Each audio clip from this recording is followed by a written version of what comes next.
हम पूरे उत्तराखंड वासियों को बागेश्वर हनुमान जी के चरणों में प्रणाम करके खूब खूब शुभकामनाएं दे रहे हैं। और यहाँ के यशस्वी मुख्यमंत्री हमारे बड़ी प्रिय बुंदेली भी बोलते हैं, अद्भुत हैं।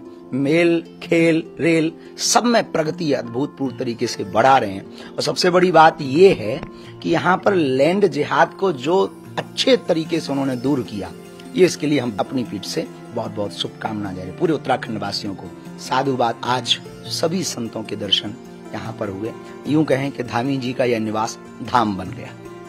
कहते हैं हम उस देश के वासी हैं जिस देश में गंगा बहती है, लेकिन हम तो उस प्रदेश के वासी हैं जिस प्रदेश से गंगा बहती है। और जिस प्रकार इस राज्य की संकल्पना को पूर्ण किया, सबसे पहले तो मैं उन सब हुतात्माओं को अपनी श्रद्धांजलि देता हूं जिनके कारण उत्तराखंड जैसे एक श्रेष्ठ राज्य का सृजन हुआ, जिनकी कल्पना साकार हुई। अब ये बहुत शुभ संकल्प है कि एक युवा नेतृत्व के हाथों में, एक ऐसे मुख्यमंत्री के हाथों में जो स्वप्नदृष्टा हैं, जो विनम्र हैं, जो सांस्कृतिक मर्यादाओं के प्रति सचेत हैं, उन्होंने इस राज्य की कमान संभाली है। और अब जिस तरह से प्रधानमंत्री जी के नेतृत्व में उत्तराखंड विकास के पथ पर है, वो दृष्टिगोचर है। अब जो देखने में आता है, जो सड़कों का जाल बिछा है, जो निर्माण प्रकृति के सहकार के साथ हुआ है, ये कभी उत्तराखंड ने नहीं देखा था। ये कभी उत्तराखंड ने नहीं देखा था कि एक टनल में कुछ मजदूर फंस जाएं और मुख्यमंत्री वहीं एक लोहे के डब्बे में अपना डेरा डाल दें और प्रत्येक व्यक्ति को उसी समय पानी पहुंचाएं, उसी समय खाना पहुंचाएं, प्रकाश पहुंचाएं और संकल्पबद्ध होकर प्रकृति माँ की कृपा से उन सबको सकुशल बाहर निकाल कर लाएं।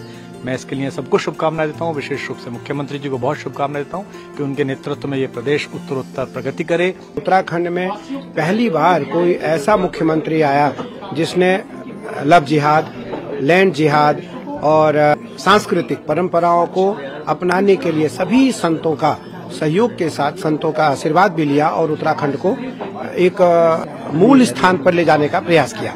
मुझे लगता है कि उत्तराखंड में पहली बार ऐसा कार्य हुआ जिसमें सभी संत आज आह्लादित हैं, प्रसन्नचित्त हैं। और सीएम साहब को हम सब बधाई देने यहाँ आए, सीएम साहब को आशीर्वाद देने आए, सीएम साहब को बधाई देने आए। माननीय मुख्यमंत्री जी, आपके नेतृत्व में मैं प्रशंसा नहीं कर रहा हूँ, हम सब अत्यंत अभयता अनुभव कर रहे हैं, एक संरक्षण अनुभव करते हैं, प्रीति और आत्मीयता अनुभव करते हैं। आपकी विनम्रता और बहुत अधिक सरलता से हम सभी प्रभावित हैं। भारत की यदि शिखर के रूप में किसी प्रदेश को देखा जाए तो वो शिखर है उत्तराखंड।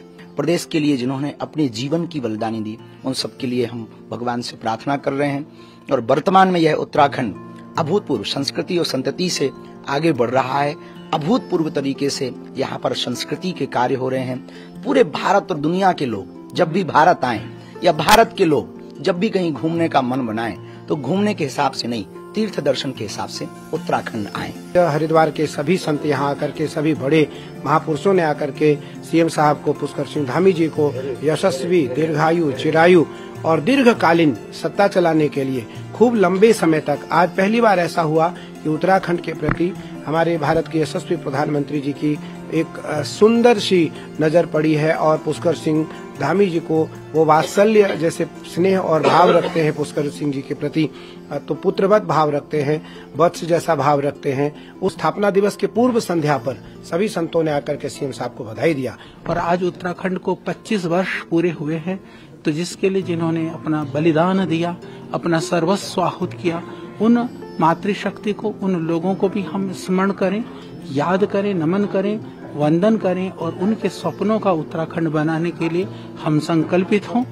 माननीय हमारे मुख्यमंत्री जी धामी जी प्रदेश को आगे बढ़ा रहे हैं। पूरे विश्व के लोगों में तीर्थाटन की अवधारणा हो तो उत्तराखंड में, इस पूरे उत्तराखंड में तीर्थों को आश्रय बना करके, तीर्थों को आगे रख करके हम तीर्थाटन के माध्यम से पूरे प्रांत को भ्रमण कर सकते हैं। तो ऐसा प्रांत सिर्फ उत्तराखंड है।